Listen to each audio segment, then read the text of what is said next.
Elizabeth here, and welcome to Elderberry by Elizabeth.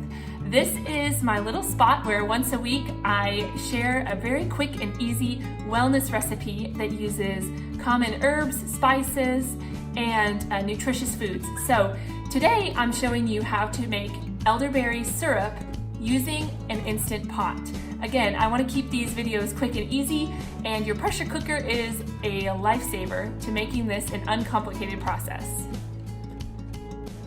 If you use your Instant Pot on a regular basis, consider purchasing a second seal for the lid so that your elderberry syrup doesn't come out smelling like chicken or curry or all the other things that you might like to make. I use 3 cups of water and 2/3 cup of berries in this batch, but you can add less water. I think you could add as little as 2.5 cups and 2/3 cup of berries and get a good, strong syrup going.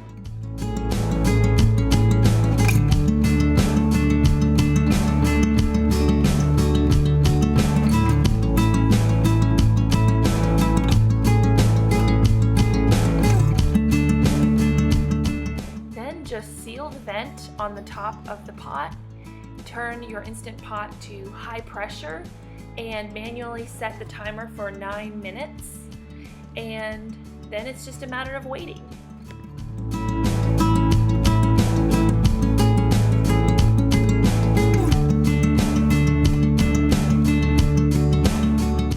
I let the syrup naturally release, meaning that I don't quick release the valve and let the pressure blow off in the first few minutes after the time is up.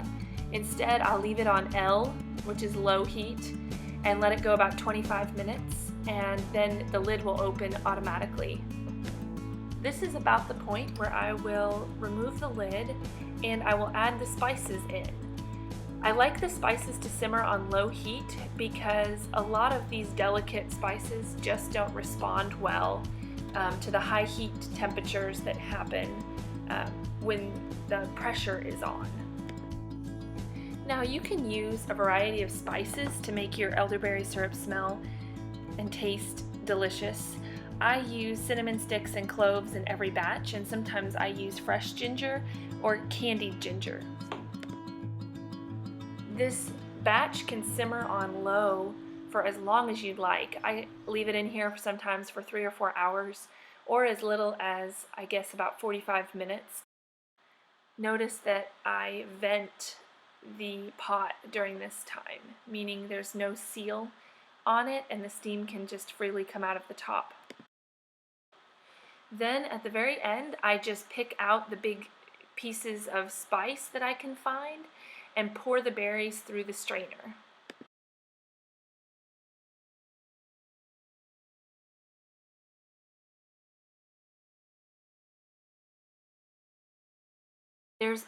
There's a pulp that develops underneath the wire mesh, and I don't show this part in the video, but it's up to you whether or not you want to scrape that pulp off and add it back to your syrup, or whether you just leave the syrup clear.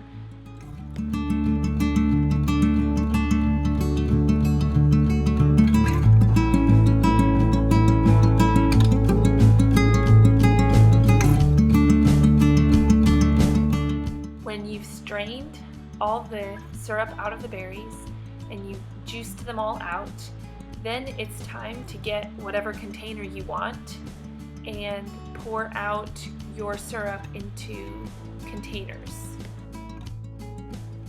The honey is definitely added to taste, so experiment with it, taste it, try it, and see what you prefer. This batch has a little honey in it, and it won't be very sweet. It'll be pretty tart. At about 1/3 honey to 2/3 elderberry syrup or juice is when you're going to get the classic sweet, syrupy goodness that you probably see on other blogs and recipes.